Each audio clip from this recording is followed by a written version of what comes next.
It's time for the beer radio you've been looking for. This is the show that dispels myths, tackles the toughest topics, and makes no apologies for geeking out on beer. Hosted by two guys that drink before they think. Jamil Zainasheff and John Palmer. This is Brew Strong. Hey, howdy, hey, my brewing brothers and sisters. Back with another episode of Brew Strong. And today, my guest is my dear friend, Mitch Steele from New Realm Brewing out in Atlanta and Virginia Beach. How's it going, Mitch? Good. How are you, Jamil? I'm fine. Long time, no speak, right? I mean, it seems like it's been forever. Yeah, it's been like at least a month or... or possibly 30 seconds. We're doing back-to-back shows. You're kind enough to give me 2 hours of your time, and God knows it may bleed into 2 hours and 15 minutes or something like that. I don't know. It's okay. It'll be fine. It'll be fine. You're a very reasonable and kind friend. Speaking of reasonable and kind friends, my good friend John Blickman, BlickmanEngineering.com, he's paying for the show, so you don't have to. And I think that is a very kind and reasonable thing to do. He's very into supporting the homebrew community, the brewing community in general, and that's why he pays for the show. That's why he also comes up with such cool, amazing gadgets and brew systems. He's making stuff. He started out making stuff for like the beer gun for filling, and his tower of power, and so many other cool inventions of his. And now he's transitioned into also doing small scale commercial brewing equipment.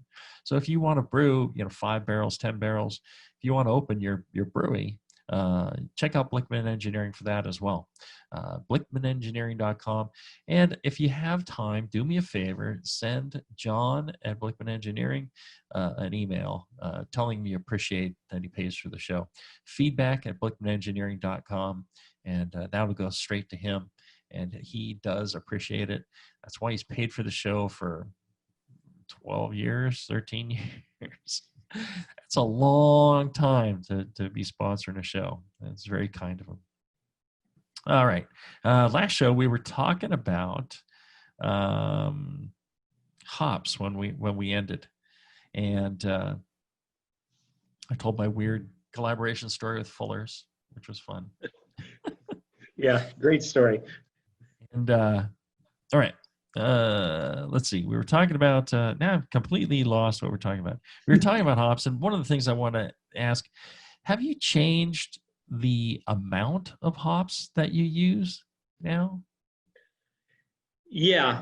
As compared to the past? I mean, is it really that there's so many new breweries that's causing hop shortages, or is it that if there's so many new breweries and people are using just insane amounts of hops? Are you using an insane amount of hops compared to 10 years ago?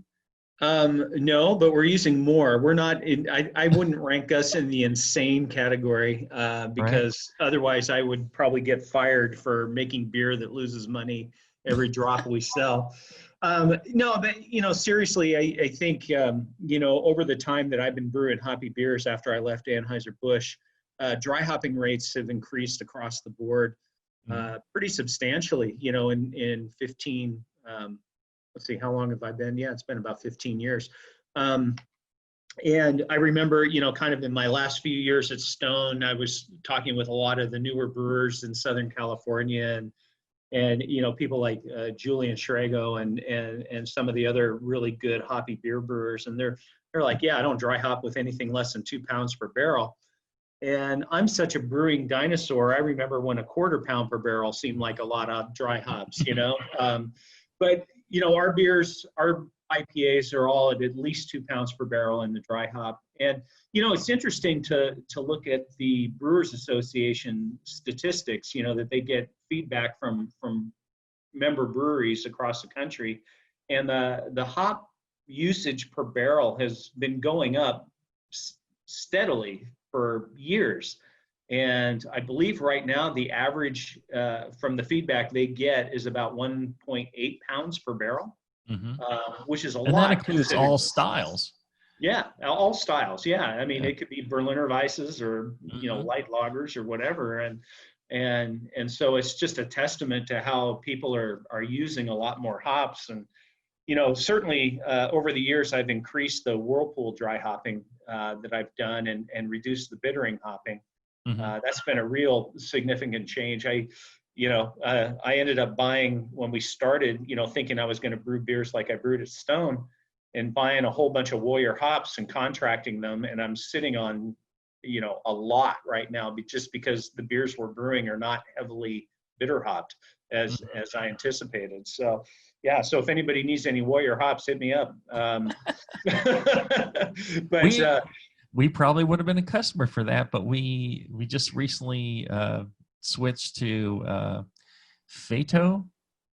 I call it potato. the new one, right? Yeah. Yeah, It's I like, haven't used that. Right. It's like, well, I'll tell you how it works out. Okay. I don't know. It was something like 19% alpha acid. It's supposed to be real clean, good grower. And so we'll find out. But otherwise we would have used a bunch of Warrior. I'm like, Warrior, Magnum, Horizon. Yeah. They're like, they're not making any of those anymore. Yeah. Like I've Horizon. got about a 5-year supply of Warrior and a year supply of Magnum I need to work through. They're saying Horizon, they're not growing it anymore. Really? That's interesting. Right, because that was like the new one everyone was switching to.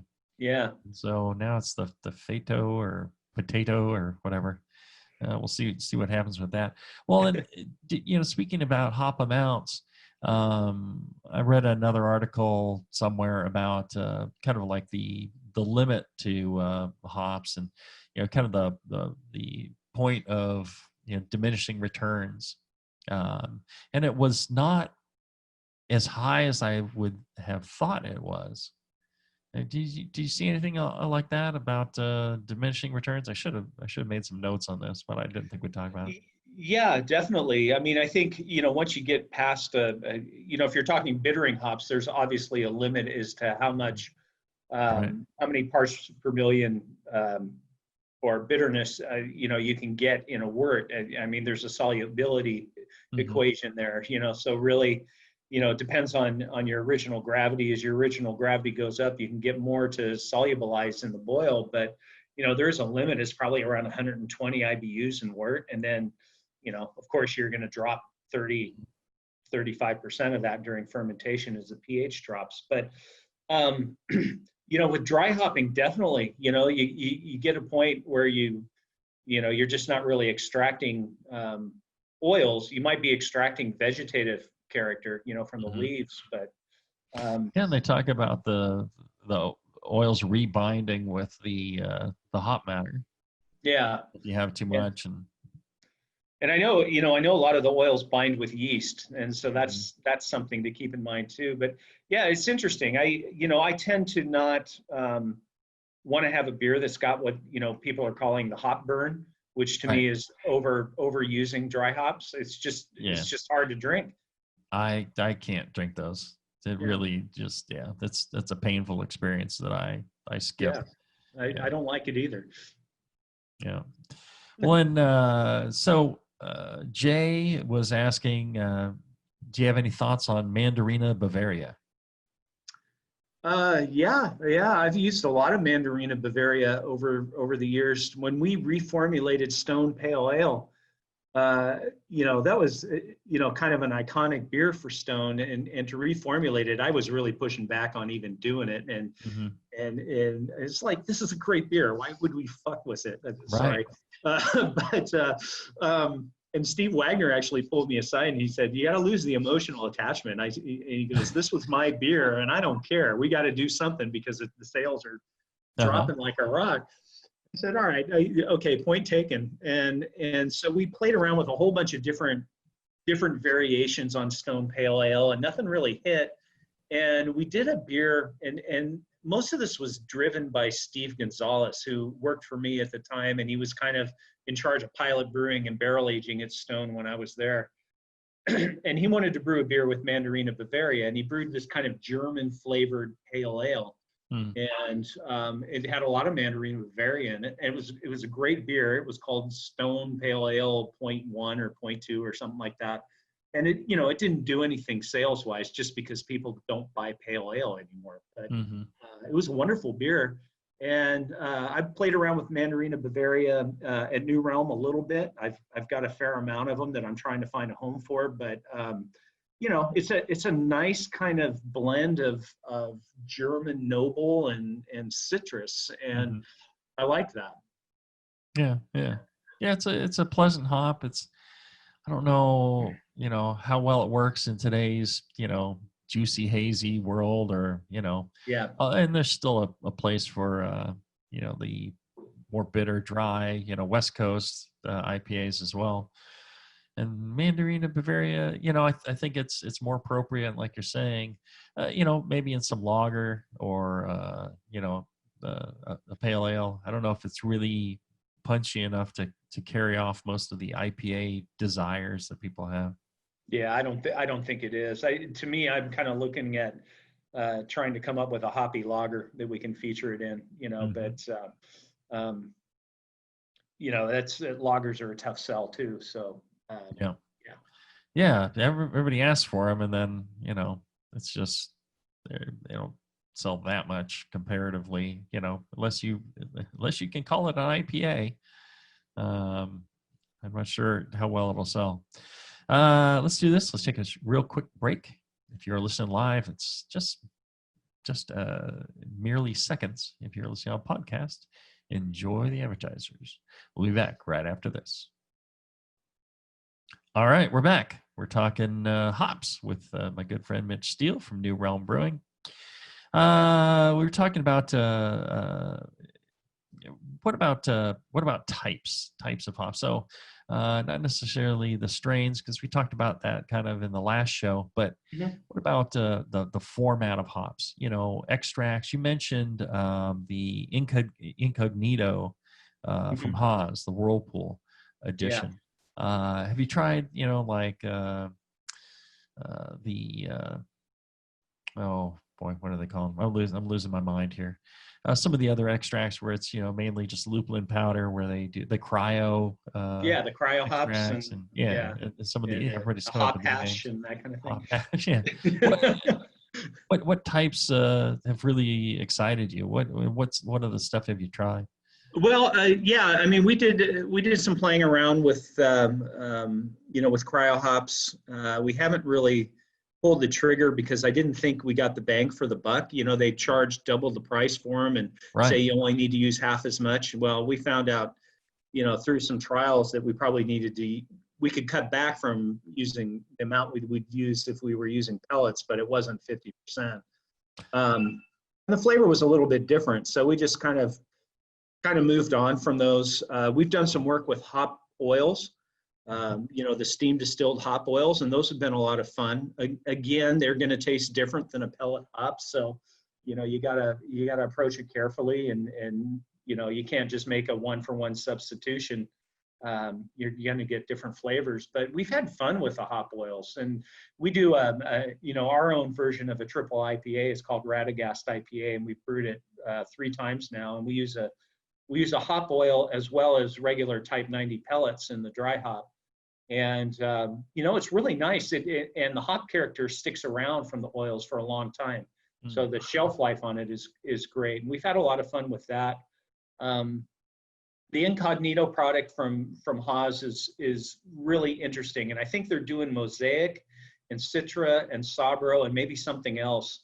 And like I mentioned on the first part of this, the flavor carry over into the fermenter was pretty impressive with that product. And the whole point of these products is when you're talking using an extract or a liquid hop or whatever, is to get more beer off your process, right?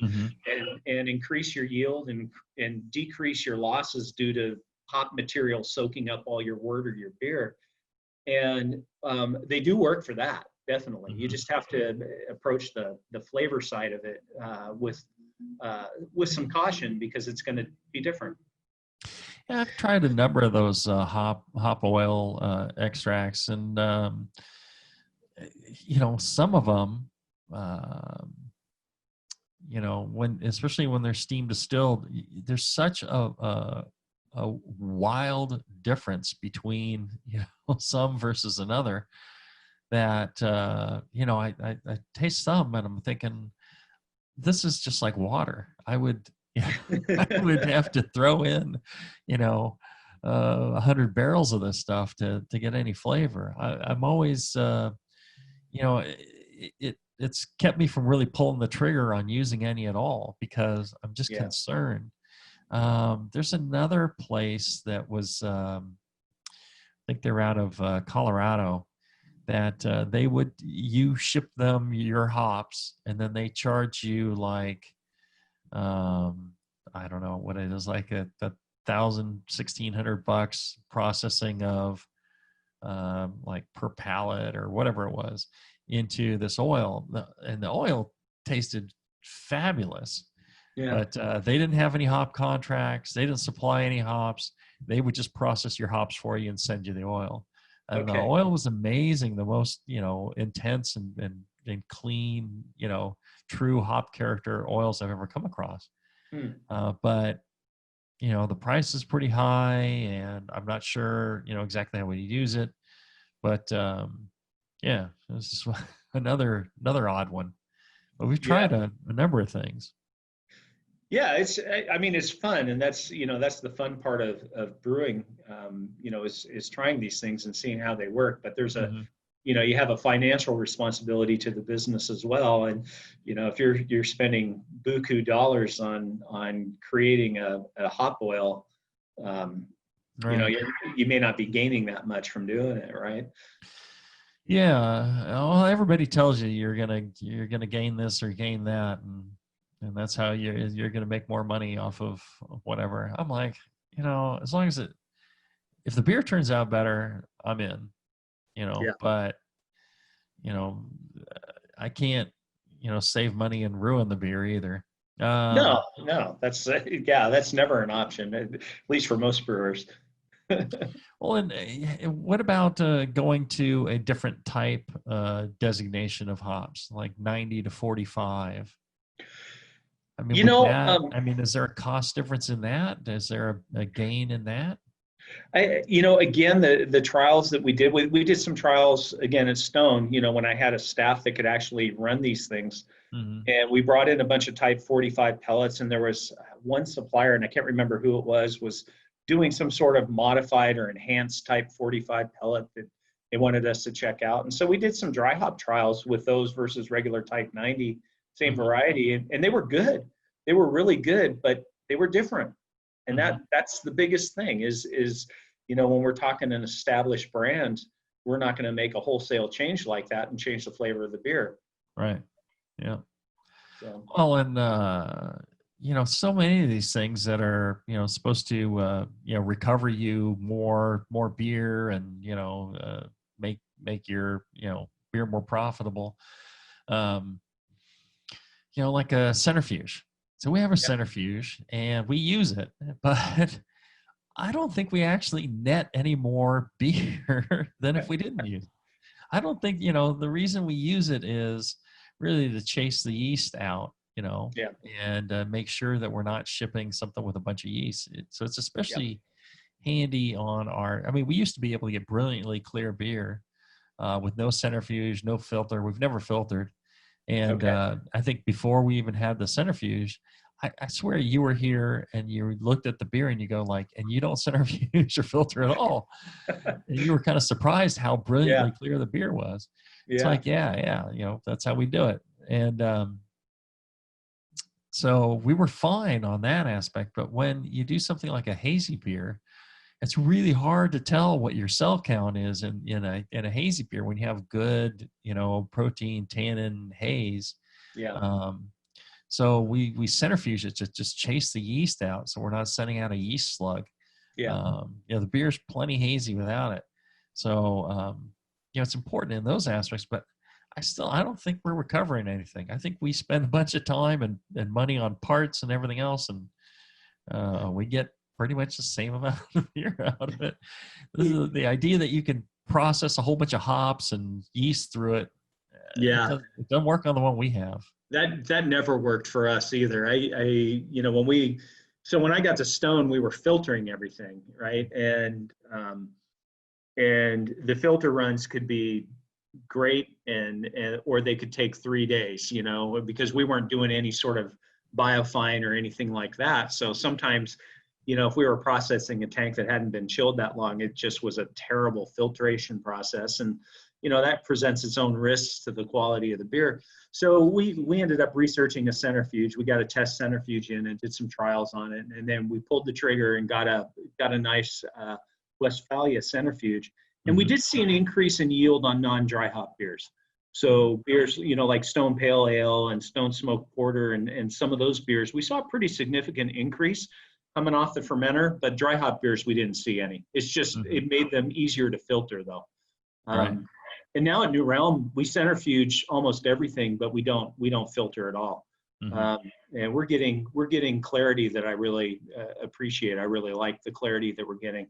And, and the hazies, we do the same thing you do. We're trying to get the yeast out. And, we're running the bowl very slow and we're running the beer very fast and, trying to make sure that we don't also centrifuge out the haze particles, but we're getting the yeast out.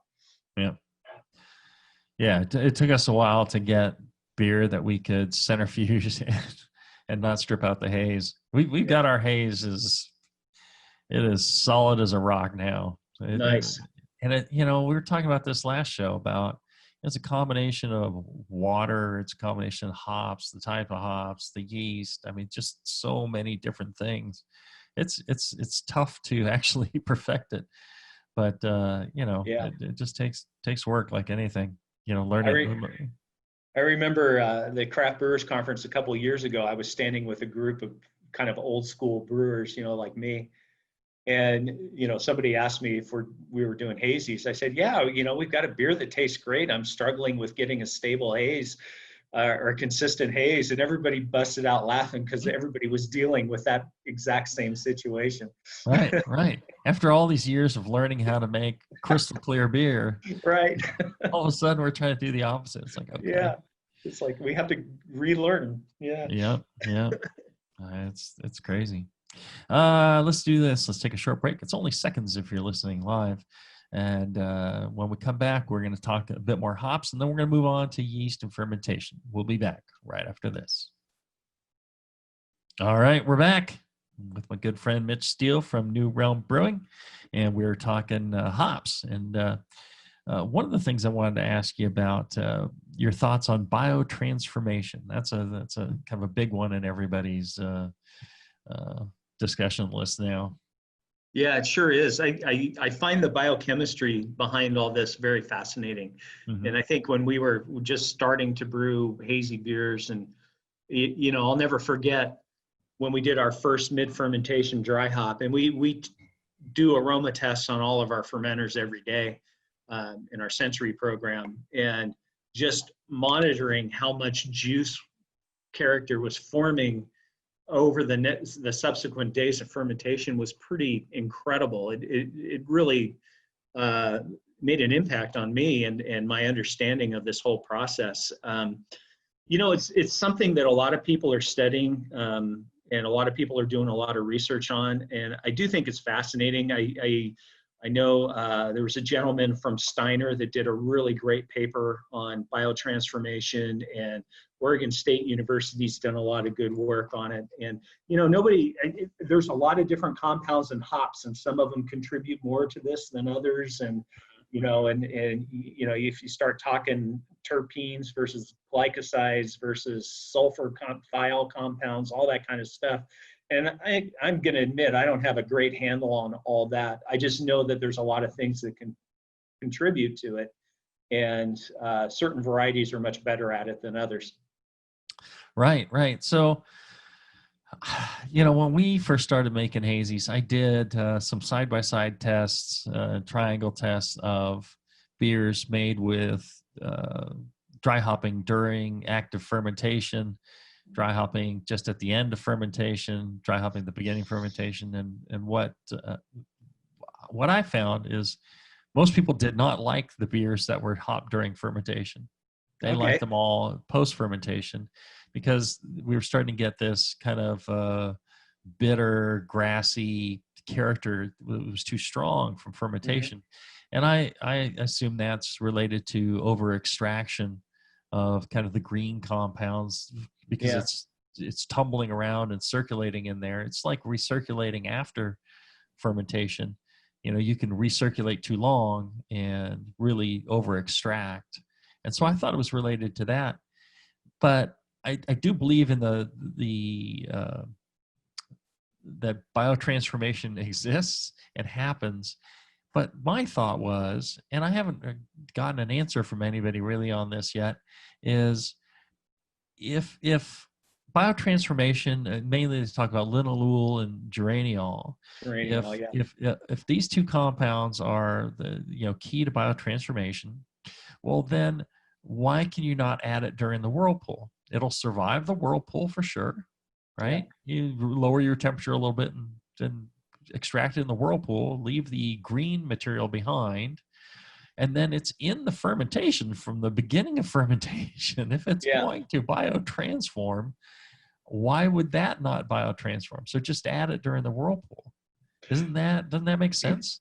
No, it does make sense. And I believe that there are a number of brewers, in fact, I know of several in Atlanta that will steep their wort in the whirlpool with steep hops in them and skip that mid-fermentation addition and still get the kind of juicy thing going on. I think the biggest challenge with that is making sure your wort's not too hot, where you're going to volatilize those compounds. And and so that's why a lot of brewers that we know are chilling their wort into their whirlpool and bringing it in below 160 degrees or something, and then steeping the hops in it, and then knocking it out to the fermenter.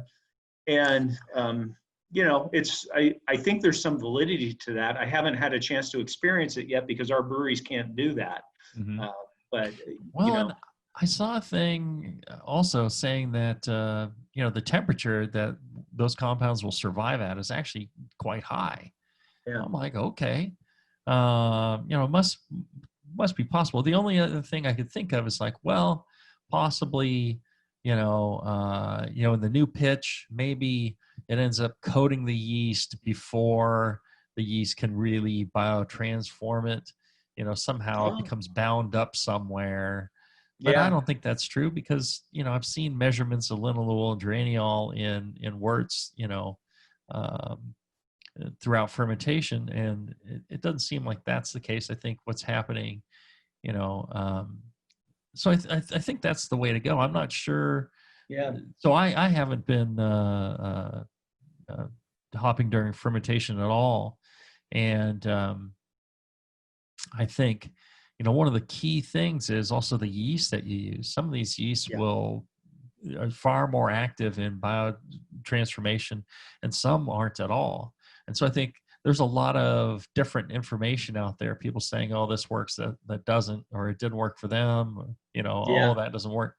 I think it's still people kind of dialing in what actually works. But it goes back to what you're talking about, the incognito whirlpool edition. I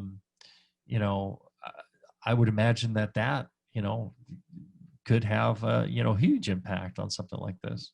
Yeah, I would too. It's it's an interesting thing to test, and we haven't been able to test it a lot. And your comment about the yeast is dead on. We've done a very small scale series of hazy IPAs this year called Haze Lab 2020.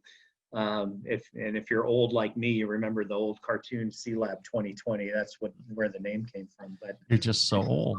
Right? But anyway, one of the things that we've done there is we've brewed hazy IPAs in different ways, from what we've learned from how other brewers are doing it. And so we did a kind of a traditional one with Citra and Galaxy hops, added mid-fermentation, and London Ale 3. We did one with a Vermont Conan yeast. We did one with Kaiser Kolsch yeast, which really actually worked very well.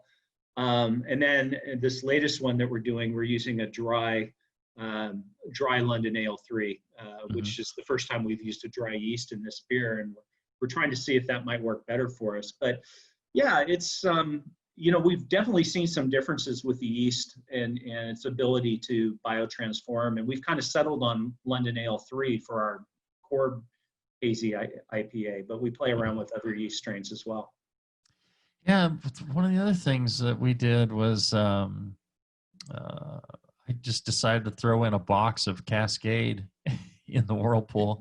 I'm just like, I don't think we're getting quite the mix of hop compounds that we want.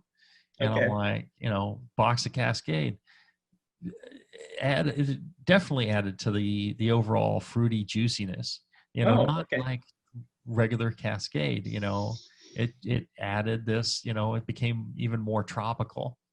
I'm like, wow, okay, there's something going on. And then, there's a fair amount of linalool and geraniol in Cascade as well. Yeah. So yeah, it's I find it fascinating, and I admit I was skeptical about the staying power of hazy IPAs, and I was wrong. I mean, they're a real thing, and I've really over the past few years have come to appreciate the science that's behind these beers and how it impacts the beer flavor, and all the research that so many people are doing on this, trying to understand it better. I think it's just fascinating to me. I agree. I think there's so much still to learn about this whole thing, and I think it's going fairly rapidly because everybody's focused on it. Yeah. I just want to throw a quick shout out to my friends at Brew Chatter in Sparks, Nevada. It's right next to Reno. If you're ever out in the area, it's a great shop. They actually have a little bar in there. You can try a number of beers, and they got commercial beers. They'll have Heretic on every so often there, and a lot of fun to visit. Great supply shop. Fresh ingredients, wide range of ingredients. They even sell over the internet if you want to check them out, brewchatter.com. Jonathan was asking, have you guys used Berkeley Brewing Science yeast? I'm guessing that is the GMO yeast. I have not used that yeast. Right. I'm actually not familiar with it.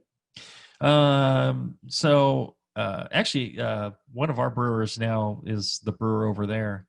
And one day he brought in a bunch of samples of beers. And what they're doing is they are modifying the yeast to produce certain flavors. So they'll insert a gene for blackberry flavor. Really? So it'll convert whatever wort into, it'll have this intense blackberry flavor. It was amazing to me. I'm like, with they're not adding any fruit or anything. They're just taking the same basic beer and it'll have this huge flavor. They had other ones that produced like the flavor of Cascade hops. They had that one there, and I'm just like, that's cool, but why wouldn't I just throw in Cascade hops? They had others that would produce like a really clean lager, wouldn't produce any diacetyl. And, the VDKs were like non-existent. Mm-hmm. They had what else did they have? They had, what was it? I don't know. The number of cool things that, and I was particularly blown away. Oh, maybe it was raspberry. That was it. Okay. Yeah, just intense raspberry flavor. And we make a raspberry seltzer. And I'm like, man, I could really cut back on my raspberry purchases with this yeast. Yeah. But yeah, the thing about GMO yeast, I'm concerned. There's people using it, and I, if I was still home brewing, I'd be all over it. I'd want to try them all. I'd be totally into it. But commercially, it's like, well, if you do use it, you got to make absolutely certain you are communicating to your drinkers, to your consumers, that is what you used. Even if there's not a single cell left in the beer, people are really touchy about that subject. Yeah, they are. And so, I mean, yeah. That's the biggest risk, right? You know, how is that going to impact the people that are drinking your beer and their opinion? Right. You know, because yeah, you're right. I mean, certain people are very, very touchy about things like GMOs, even though, Mhm. all the corn and grown in the United States is GMO, right? But Right. and I get it. You know, I mean, if you don't have all the science to back it up, and you can debate whether people actually pay attention to science or not. But Hmm. I mean, if you don't even have access to the science behind it and what's happening, then you get a little nervous about it, right? And I Right. understand. Yeah. Yeah.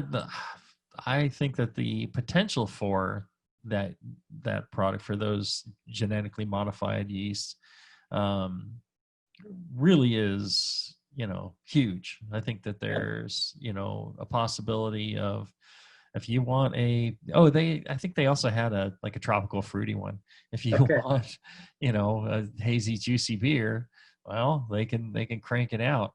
And I think there's going to be resistance to it from the brewers, just because we like doing things the way that we've learned, and kind of the old way of doing it. But on the other hand, we like cool and new stuff and playing with stuff. But I don't know. I think Yeah. it's going to be a while before people accept genetically modified yeast fermenting something. I mean, people are worried about anything genetically modified. So that's the reason we haven't used it here. But I've tasted the beers from it, and I know those folks, good folks, and I'm sure they're going to do the right thing. And um, you know, again, if I was a home brewer, heck yeah, I'd be trying that left and Yeah. right. I'd get a blast out of that. That'd be really cool. You could make something that attenuates everything down to pretty much nothing.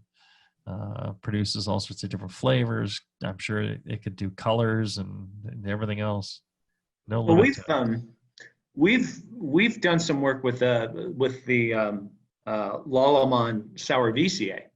which is, they claim it's not GMO, but it's bioengineered, and it produces lactic acid during fermentation. And we've used that as an alternative to kettle souring, and it Mm. works. It works really Huh. well. Yeah, you Interesting. can't. I haven't tried it.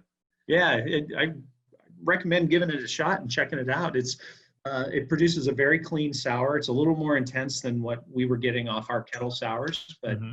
a little blending helped with that. But it worked really well. Hmm. Um, yeah. What kind of pH do you get down to? Oh, 3. Hmm. Okay. Somewhere in that range. And so it's just you just pitch it like a normal ferment, and you don't Yeah, have to wait the 24 hours for a kettle sour. yeah, yeah, That sounds like a good tip. I got to yeah. give that one a try. There's always something new coming on. That's the Yeah, it's greatest kind of thing about cool. brew. If you work at a brewery where you have the opportunity to try some of this stuff, it's always makes the job pretty rewarding. All right, got to make myself a note. Um, now, what about your preference for the hazy juicy? You were saying London 3 is your current hazy juicy strain? Yeah, yeah, that was the one that was most consistent and also settled out after the fermentation the best. So that's Hmm. uh, what we've stuck with. Yeah, we're seeing different things. We tried a bunch of different yeasts, and one of the things that has struck me is uh, the ones that are the best at producing kind of the fruity flavors and the best haze are the ones that are not as attenuative as others. It seems like you're getting a lower attenuation on some of these. Yeah, yeah, we've seen that too. Yeah. Um, yeah, it's interesting, because these some of these English strains aren't very attenuative, and Right. it just is part of the equation, to figure out. But We make a 14% hazy beer called Fourth of Juicy, okay, and That is a chore to get to 14%.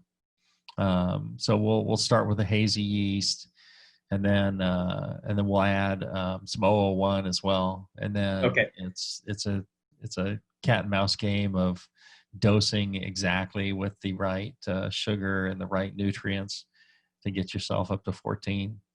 Yeah, that's tough duty. Wow. Yeah, we're having fun with that. We got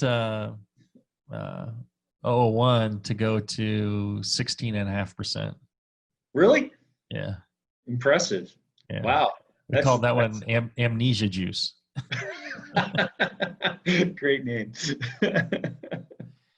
Oh, I remember back in the day,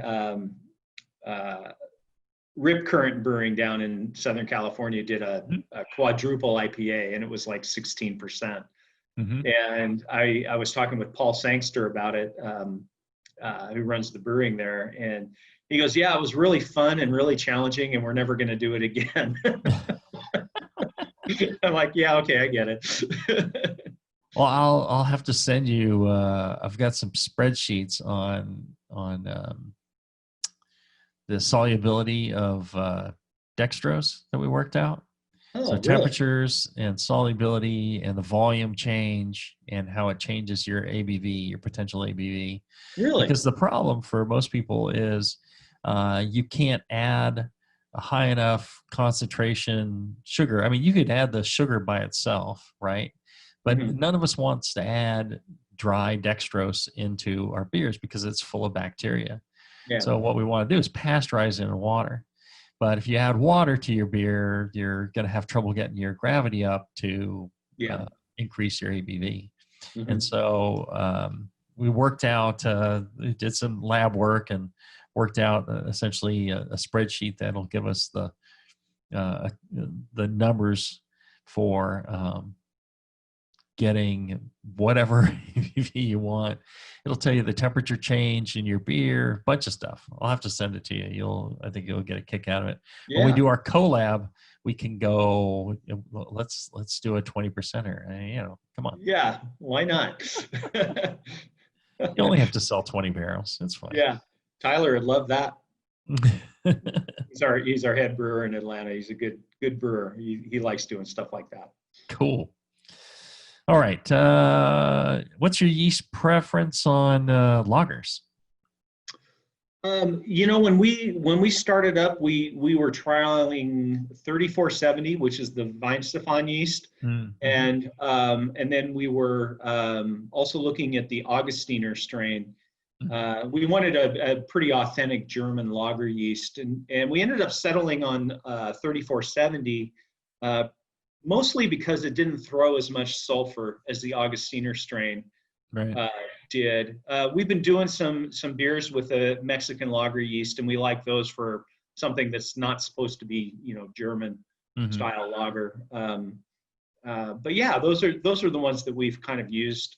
At Stone, we used the high pressure lager yeast for a little while, and that was kind of a nice thing to be able to ferment a lager at a warmer temperature and get it through the brewery a little quicker. But I think we definitely wanted to go more traditional with our beers at New Realm when we started up. We've got a nice German Pilsner that we do, and we wanted to use German yeast in it. I think it's critical to an authentic, German lager, just to use a German yeast. How did you feel the high pressure lager yeast worked? Did you feel it was a good authentic lager, or did you feel it was, the ones I've tasted, it's just like, well, yeah, it tastes lagerish. Yeah. I mean, it was clean. It didn't have the ester character that an ale yeast would have provided. But it wasn't particularly lagerish to me. It was just kind of clean, right? Which was okay, but that wasn't what we wanted to do with the beers we were brewing at New Realm. Right. Yeah, I want to make a beer here that I can tell people this is what a Munich Helles tastes like in Germany. If you're in Munich, this is what it tastes like. Yeah. I always want to get to that point, especially when we're doing so many other things. I think it's the one thing you can't really go out and be weirdly creative with. Yeah, I agree. I mean, if you're setting out to brew a traditional style, just brew the traditional style, Mm-hmm. and don't get too crazy with it. Now, that being said, I've had a lot of Pilsners recently that were had low-level dry hops of American hops, and I thought they were just beautiful. Mm-hmm. Mm-hmm. So they moved away. The brewers moved away from the noble hop profile, but it made for a very nice beer. Right. And so there are limits, but there are things you can do within those limits to really separate yourself out and do something pretty cool. Mm-hmm. Now, what about Belgians? Do you do much Belgians there? Not a lot. We do a few. We do a triple every year Mm-hmm. that we've really dialed in a nice recipe for that, and most of that goes into barrels. I was a big fan of Curio when that first came out from Allagash, and always loved the idea of, after I tasted that beer, of aging triple in bourbon or Jack Daniel's barrels or whatever. Mm-hmm. And so we brew a batch every year and throw it into wood. We've First year we were open, we released it and it did pretty well. We did a kind of a wit beer this past summer that went into a variety pack that came out pretty nice. It had passion fruit and tangerine added to it, so it was a bit of a departure from a standard wit, but it had a lot of wit character to it. So, and I haven't brewed a lot of wit beer, so I was pretty happy with the end result. Yeah, but it's those have been fun. And what yeast are you using for your West Coast beers? We're using Cal Ale yeast. Mm-hmm. Yeah, we It's hard to did use beat. that at Stone, and as after years of entering Great American Beer Festival and World Beer Cups and seeing all these brewers that were using Cal Ale yeast win in the IPA categories, I just made the call. I said we're going to use Cal Ale yeast in our IPAs. Mm-hmm. Yeah, it's kind of become the de facto. I know people like to try and use something else, but there's just something, good and reliable and Yep. great flavor and great balance to it. So. Yeah, it's definitely a proven yeast strain, and it works really well. It didn't work in our hazy. The first time we tried a hazy, we fermented it with Cal Ale yeast and it didn't work. But Right. And that's what kind of prompted us to start trying some of these other yeast strains that people were recommending. But I love the yeast. I love Cal Ale yeast for just about every ale that we brew. Mm-hmm. Mm-hmm. Okay. Well, and finally, let's see here. Did I take my final break? Did I take 3 yet? I don't think I did. All right. So one last real quick break, and then we'll be back right after this. All right, we're back. And one last thing we wanted to talk about here. Quebec yeast. Mm-hmm. What have you done with Quebec yeast so far? Oh, we've done a lot, actually. We jumped on that one pretty quickly to try and figure out what was going on with it. But we pretty much focused on brewing hoppy styles with that, because it's a nice way to get a hazy beer without having to jump through all the hoops that you have to do to make a hazy IPA.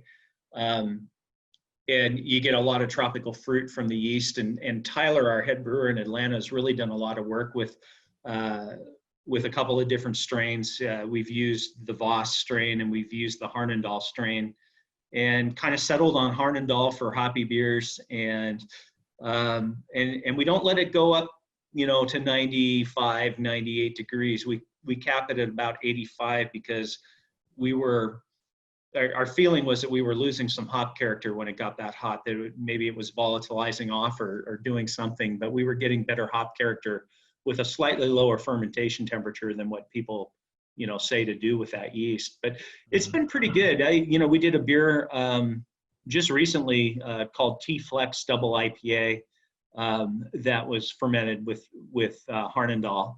And it's a nice hazy beer with great tropical fruit flavors. We used Australian hops and the Harnendal yeast, which throws a lot of pineapple, and so we got a really nice fruity character on the beer. We've been brewing kind of a wheat ale with the Voss yeast that originally was fermented with a different yeast, and then when we tried it with the Voss yeast, we liked it better, and the original name of it was Unexpected Turbulence, and after we started using the Voss yeast in it, we started calling it Expected Turbulence.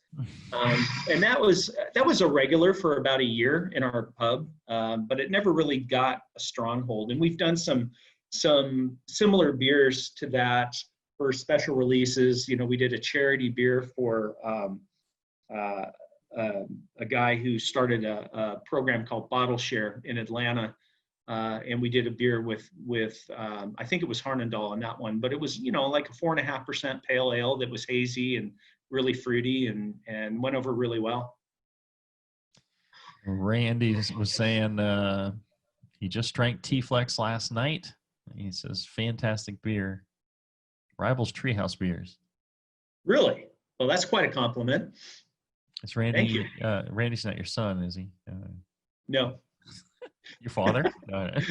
No. Wow. Okay. Yeah, those are maybe usually it's the two legit. people that compliment my beers. Yeah.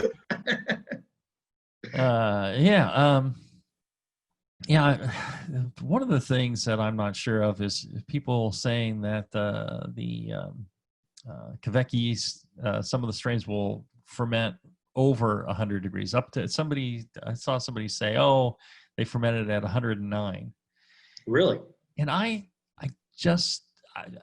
could be completely wrong, and maybe, but my suspicion is that it didn't really ferment at 109. I think a wort temperature of 109, the yeast would shut down, because most yeast really won't get up past the mid 90s. They'll just shut down. Yeah. And stop fermenting.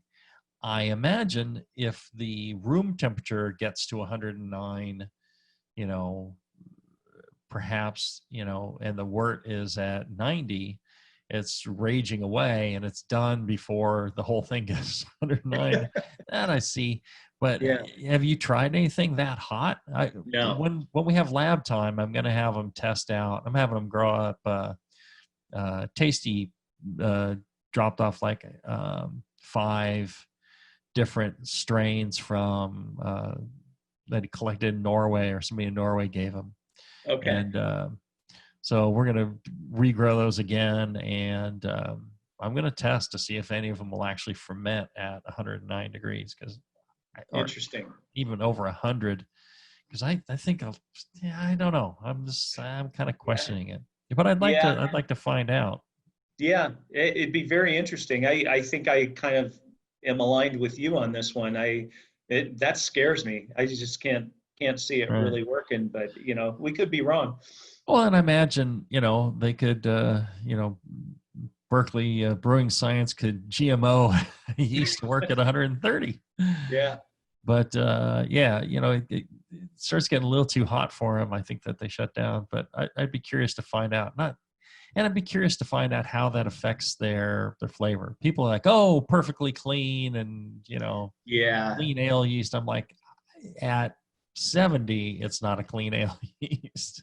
Right. You know, our experience, and this is what Tyler did a lot of work on, was, you know, when we fermented at the recommended above 90 degree Fahrenheit, the yeast started getting a little saison-ish, which is cool, but we were trying to brew a hoppy, hazy beer with it. Right. And so that's what prompted us to kind of drop the temperature and see how that worked a little, you know, if it worked better for us.